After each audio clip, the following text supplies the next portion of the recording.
What's going on, everybody, and welcome back to Comic Breakdown. And today we're going to be finishing up X-Men 97 Prelude. This will be issues number 3 and 4. This will close out this prelude, leading directly into the animated show. If you haven't checked out issues 1 and 2, you guys know where to find it. But to quickly recap, Cyclops has taken the reins of leadership of the X-Men. They move into the world of public opinion, as this seems to be headed towards the direction of acceptance for mutant kind. There are factions of humanity that hate and fear mutants, but there are darker threats on the horizon. The group known as the Marauders, led by Sabretooth, all being puppeted by Mr. Sinister. And so, with that being said, let's dive into this breakdown.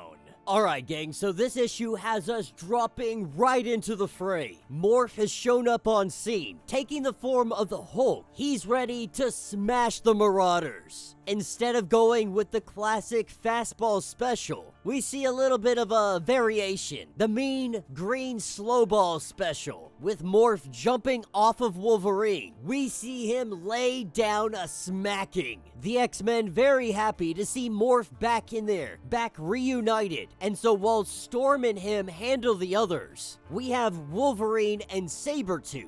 They go toe-to-toe, or at least it looks like they're about to. But Wolverine gets shot in the back by Agent Carl Denty. He is here to say that all mutants are under arrest. And so while Logan is handling this, we pick up with Rogue. She's currently going up against Cena Blaze. Rogue is unable to control herself. The entire planet's electromagnetic field is coursing through her. And Blaze, watching this, admitting that the leeching effect definitely drained her of power. But to see her struggle, it was all worth it. When Bishop and Jubilee rush in to try and grab Blaze, she teleports out. And that's when Remy rushes up to Rogue. And he's able to comfort her. He's able to bring her down, help her control this power, how to subside it, how to bring it down. With this under control, they are livid. They're ready to fight. This is what hops us to upstate at the mansion. We pick up with Hazard. He is currently attacking Cyclops with everything that he has. He declares that all that follow Charles Xavier's cruel example, they'll suffer at the hands of Hazard. And Jean creating a force field around her and Beast, telling him that whatever you're doing, do it quickly. We see him activate the mansion's defenses. Steel panels closing up all the windows, slamming shut. But even with Hazard's destructive abilities, as things get destroyed, we see that Jean Grey is putting them back together, telekinetically undoing everything that Hazard has done. In a fit of rage, Hazard says that it's unfair. Not fully understanding what's happening, he takes off.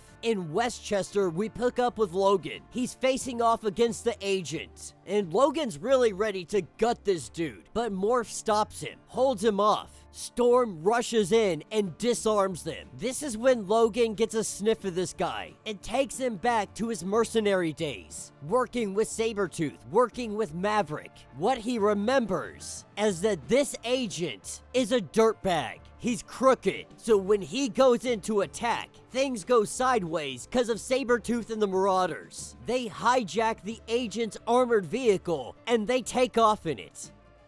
So not only do the Marauders get away, but Logan is left dealing with this agent that's crooked. This is when we have a helicopter coming in. Dr. Cooper letting the agent know that this mission, it was not authorized. They take him into custody. Valerie Cooper apologizing to the X-Men, saying that this was not a sanctioned mission. He was acting out of line, and effective immediately, he is to be stripped of his rank. He will be facing a court-martial. Later on, back at the mansion, we pick up with the X-Men and everybody excited, ecstatic, and welcoming Morph back. They also kind of go over what had happened. Everything that happened with Blaze, Sabretooth, the whole 9 yards. But they also learn that Jean Grey is pregnant. And while most everybody is excited about this, we can read Logan's face. And so can Morph. Taking us several days later, we pick up at Jean Grey's family home. While some were very skeptical on trying to do any kind of baby shower or anything like that here, they figure no one's gonna try anything on the X-Men. Little did they know, the Marauders were headed for this quiet town. They were headed for the X-Men. It is time for Sinister's next step. The world believes the X-Men to be heroes. He is going to show humanity that these once heroes are going to be responsible for the destruction of an entire town. This is what hops us over to issue number 4. The final issue, what leads us directly into the animated show that all of us have absolutely fell in love with. We pick up with the X-Men all celebrating, all except for Logan. Logan's off in the other room pouting, and Morph really is doing all he can do to try and cheer him up. But obviously, that's not working. While everyone's enjoying themselves, everyone having a good time, the TV begins to crackle. When Jean's father goes over to find out what's going on, Rogue recognizes the energy buzz, screaming for everybody to get down. That's when the wall explodes. Blaze has shown up, the Marauders at her back, and Hazard is leading the way. Without hesitation, this battle gets underway. Marauders versus the X-Men.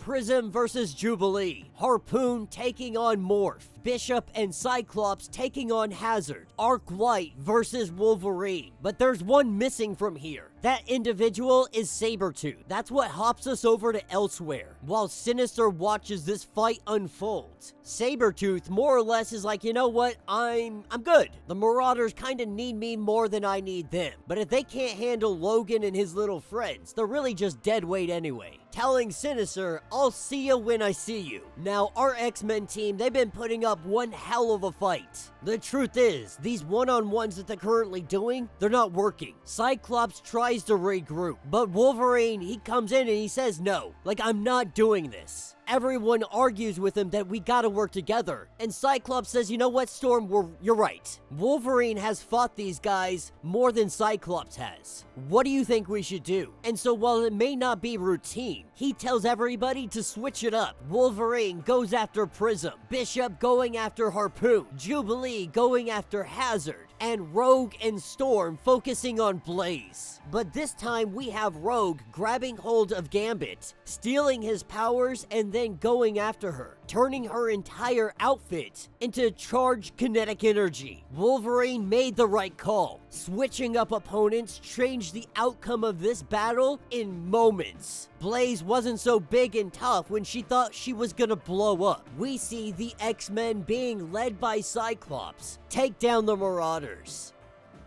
And while the danger may be out of the way, Jean understands the kind of danger the future holds. That even after the baby's here, there is no telling the dangers that may be lurking around the corner. Hopping over to Sinister, we know that he wants that child.